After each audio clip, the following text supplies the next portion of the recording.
Today we are with Herb Kelleher, who is an icon in the airline industry, who has managed to achieve the impossible, and that is decades of profitable, unprecedented growth in a company that's in the midst of a very, very troubled industry like the airline industry. Welcome, Herb. Thank you, Eduardo. I'm proud to be with you. Thank you for the opportunity. Thank you very much. You founded Southwest Airlines in 1971. Yes, we started operating in 71. Okay. What has Southwest achieved? What has been the achievement? How can you measure the success? Well, during that time, since 1971, we have never had a furlough at Southwest Airlines. Our people have had total job security, and I think that's something that I'm most proud of with respect to Southwest. We've had the best customer satisfaction record in the industry since the Department of Transportation started keeping statistics.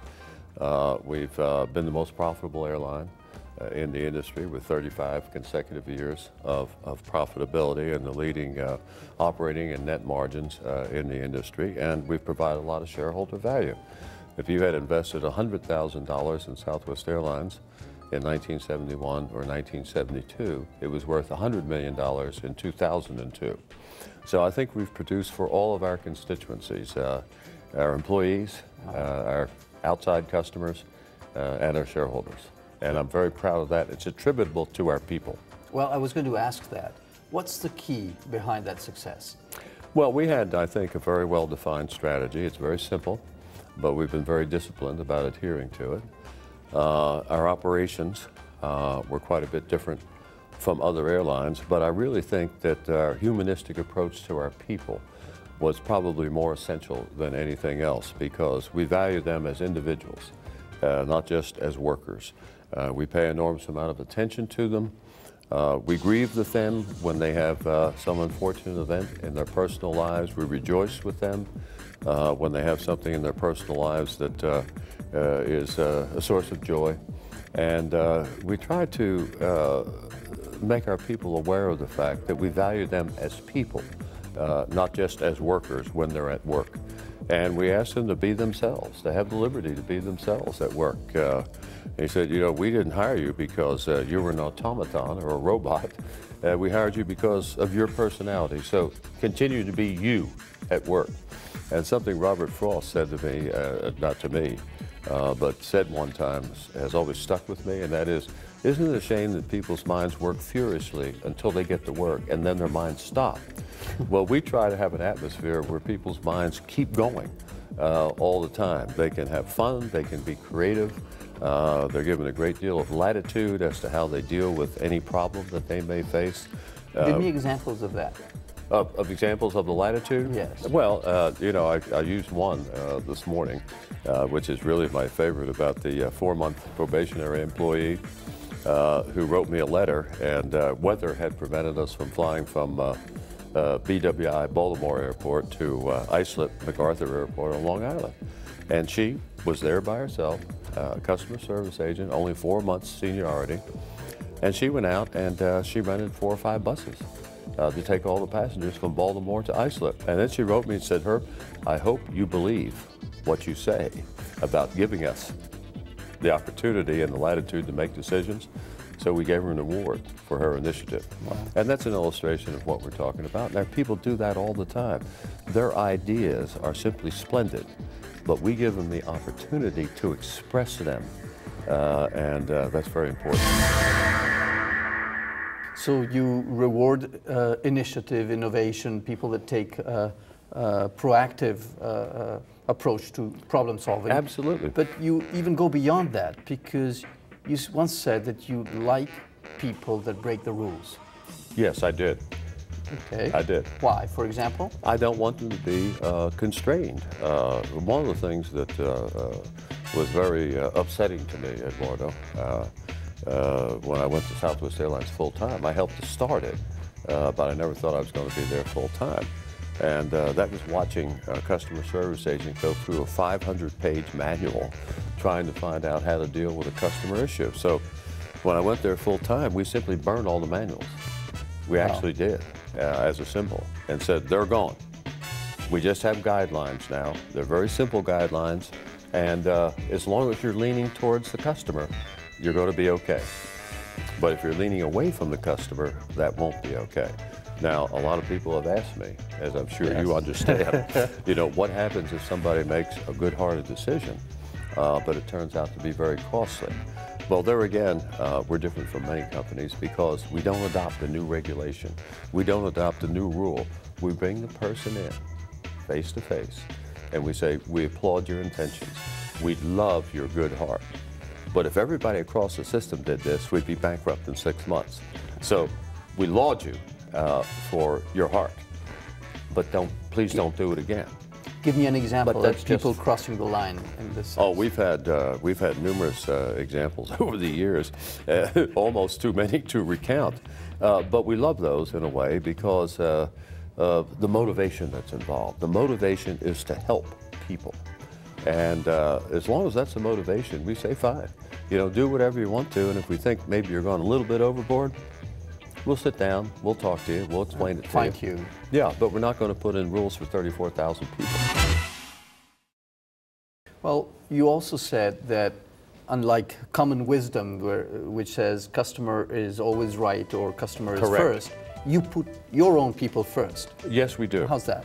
Well, first of all, I don't think you can really honor and respect and dignify your people if you say that the customer is always right. We carry 100 million people a year. There'll be some people that misbehave. There'll be some people that mistreat our employees. I've got an example for you. We had a lady who picked up a stanchion at the ticket counter and hit our customer service agent over the head with it. Am I supposed to say, you're right, you're the customer? No, you're wrong. We don't want to ever carry you again. You can't honor your own people if you say the customer is always right no matter how much they abuse you. And so we don't tolerate abuse of our employees by customers. And our employees, of course, love that. Of course. So you mentioned strategy and people as your two pillars. We've talked a little bit about people. What about strategy? You said simple, but obviously key. Yeah, it's very, very simple. I made the comment that our strategy is comprehended in 11 words, which makes it very easy to understand. And somebody did a survey once at Southwest Airlines on such issues. You know, what does the chief executive officer think the strategy is, so forth and so on, and a lot of other questions. And he was absolutely astounded when he came back, and he said, I've never seen anything like it, because 80% of the people at Southwest Airlines answered the questions the same way you did. Well, one of them was strategy. And, you know, if it's a complex book, you're not really able to convey it effectively to people.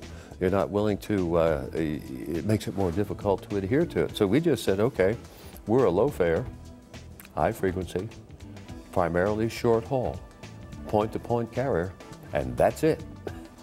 And everyone understands that. And everyone understands that, absolutely.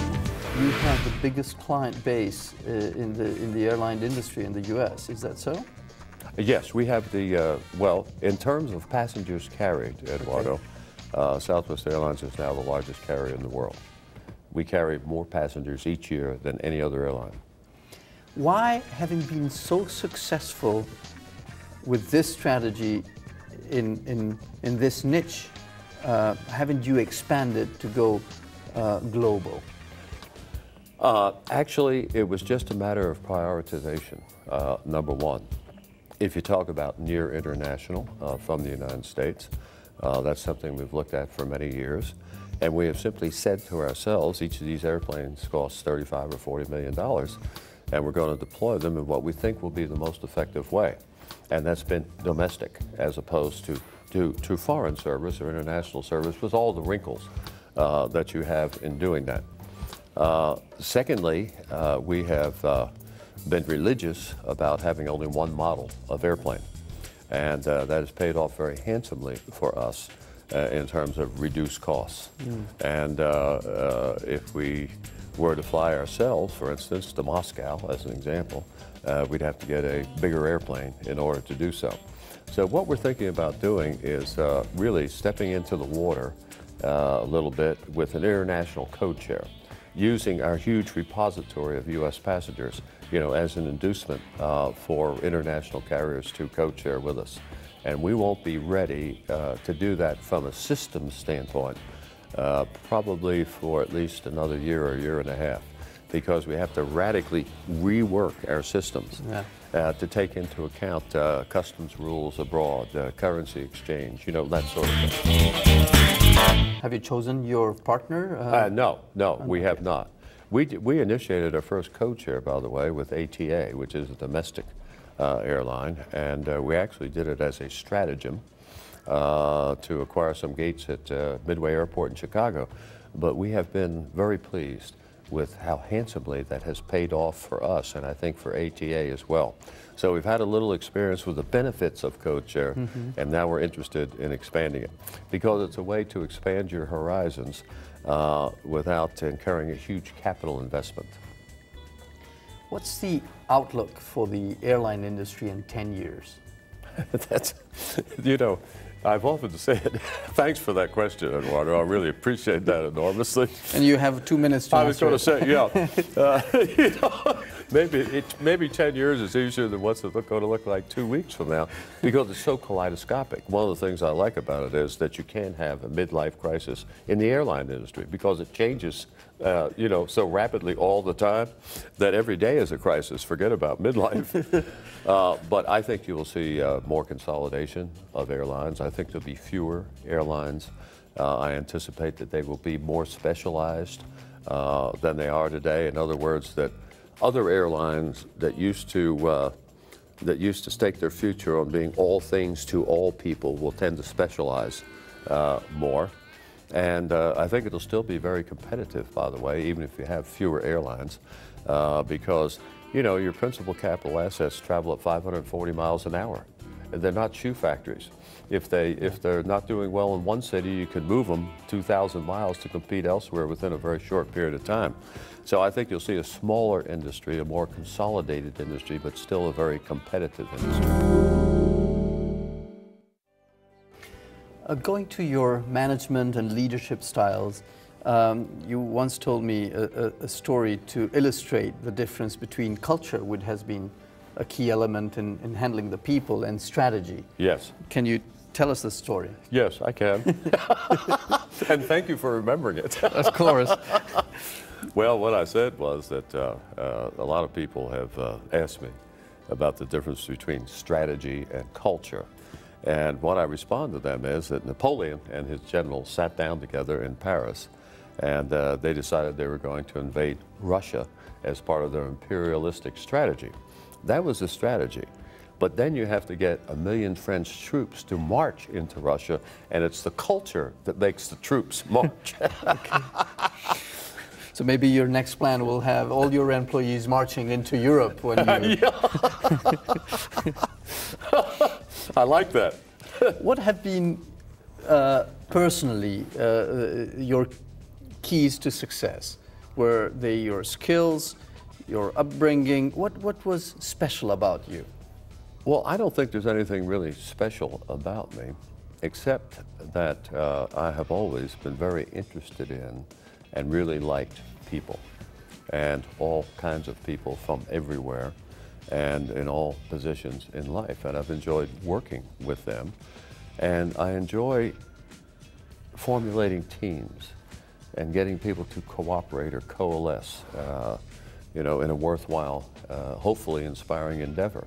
I've always been very team-minded, even when I was small. Just to give you a tiny illustration, when I was the captain of the basketball team in high school, I tied the points record for our conference, and then I refused to shoot because I wanted to demonstrate to the team it wasn't the personal record that was significant, it was winning the game. And then the coach called timeout and he said, "You shoot," and all the other players said, "You shoot." I said, "Okay, if you want me to, I will," and set a new record. But I was not going to shoot because I didn't want them to think that I prized myself above the team. You also once mentioned to me how important your humanistic background and education upbringing has been. Yes, Yes, that's I also recall that. Yeah, I'll tell you what, you have too good a memory. I'm going to be more cautious in what I tell you from now on. Other things I won't tell on public. Oh, thank you. You're not going to ask me about how well I tango?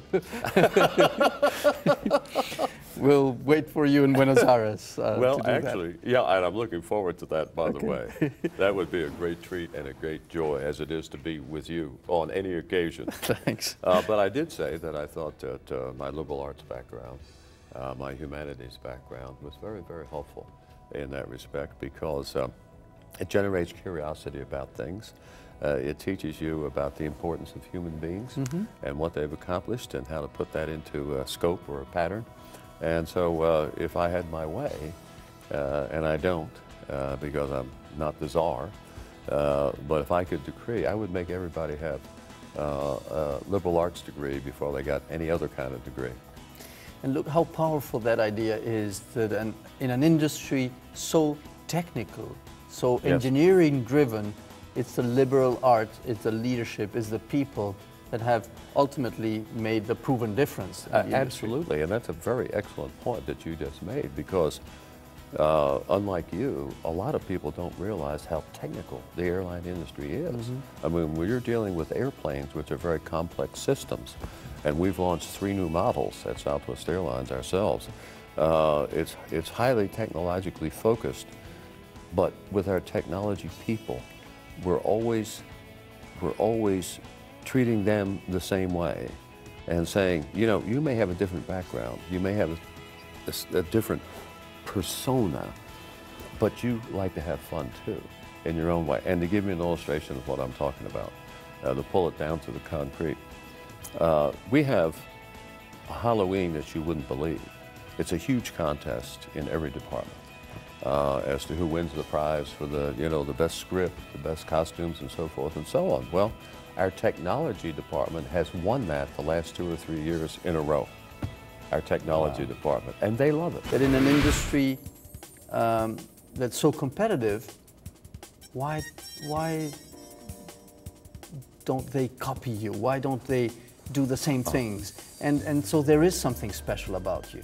Well, it's interesting that you would remark on that, because I've always thought that our esprit de corps, the attitude of our employees, was one of our biggest competitive advantages. You know, people like to be treated nice, like to be treated well, and our people do that from the goodness of their hearts. And that is an advantage over other carriers. And we used to hold a corporate day. I don't think I've ever told you this, but you will remember if I did. Okay. We used to hold a corporate day, and companies would come in, not just from the United States, but from around the world. And they would talk to us about how do we hire, how do we train, how do we inspire. Well, to be honest with you, most of them were looking for some little formula that you could put on a blackboard, you know, like E equals MC squared. And it's not formulaic. It has to proceed from the heart, not the head. And it's like a mosaic where you're putting little pieces in place every day. And I think most of them concluded that executionally, they liked the idea conceptually, but executionally, it was just too big of a burden for them. And you know why we finally stopped doing that? I think you'll like this from the standpoint of our regard for our own people. We realized that our own people were now spending a lot of time getting prepared to put on the show for these other companies. And we finally concluded that that time could be better spent on the well-being of the employees of Southwest Airlines, so we discontinued it. But we had up to, I think on one occasion, 160 companies come in. So the market wasn't ready to really imitate you, because they imitated the actions and not the philosophy. Yes, yeah. It was very dumbfounding to us, because a lot of people were very interested in how we did things from that humanistic standpoint. But I think a great many of them, at least, just said, "Oh my, that's too much trouble." You've gone through numerous troubles and challenges throughout these 36 years. If you were to advise a young entrepreneur starting his own or her own business, what would be the top 2 or 3 tips that you would give him? Well, if I were talking to a young entrepreneur, I think I would say this. First of all, if you are an entrepreneur, by definition, you're optimistic. Otherwise, you wouldn't take the risk. And don't let your optimism overrun your realism, your pragmatism. And raise 4 times as much money, seed money, as you think you'll need, because things won't happen and be successful as quickly as you anticipated. Number 2, that you have to convey the message to people. Just because you've come up with a great idea doesn't mean the public is going to beat its way to your door, and you may have some very formidable competitors, so you better be ready to sell and to market and to convince people that it is, you know, a good idea. And thirdly, one of the things I would tell them is don't ever neglect your people and how important they are to your company. Now, I can give you 2 illustrations recently, I won't mention any names, where one huge international technology company said that it felt that its service levels had fallen off enormously because it had forgotten to pay attention to its own people. That's a technology company. A very fine branch of the armed services. The head of it, a guy that I greatly respect, and that's greatly respected by the American people as well. They just do a splendid job. He was giving me a speech, and he said, you know, he said the biggest problem we have is getting our people really participative, you know, firing them up, in effect. So there's an illustration, one from a technology company, one from one of our services, and if you ever neglect that, I think you get into kind of a hole that is very difficult to dig out of. Okay. Actually, so that, you know, the person that said that was Commander, the Commandant of the Coast Guard, Thad Allen, who is a splendid person and a great leader. But I loved his focus on that. And the Coast Guard is one of the most admirable organizations that I've ever met, with just splendid people in it. But he was the one that made that comment about, you know, getting our people more involved, more participative, creating more esprit de corps. And I thought his was great. On a personal note, after all these years of success, what are you most proud of? Oh, I think from a business standpoint, frankly, I'm most proud of the fact that in a very chaotic and threatening industry, that we have been able to provide 100% job security to the people of Southwest Airlines. Wow. And there are many times, Eduardo, as I'm sure you understand, where we could have made more money in the next 6 months or the next year if we had furloughed people. But we said, no, we want to show them that we care for them, we want to protect them, we want to make them secure. And in the long run, they'll return that with their efforts and their trust, and that's how it's worked out for us. Well, you said your priorities was the people, and you put your money where your mouth is. Exactly. That's a beautiful way to express it. We really did, yeah. And lastly, what's your passion in life? Well, licit or illicit? Well, my passion is people, number one, and that is number one. And I think number 2, my passion is curiosity. Okay. You know, I'm like the cat. I've gotten burned lots of times, but fortunately, I've had 9 lives. Already a couple to go, I hope. Yeah, I hope so. Thank you very much for being with us. Thank you. It has been a pleasure. Wonderful to be with you.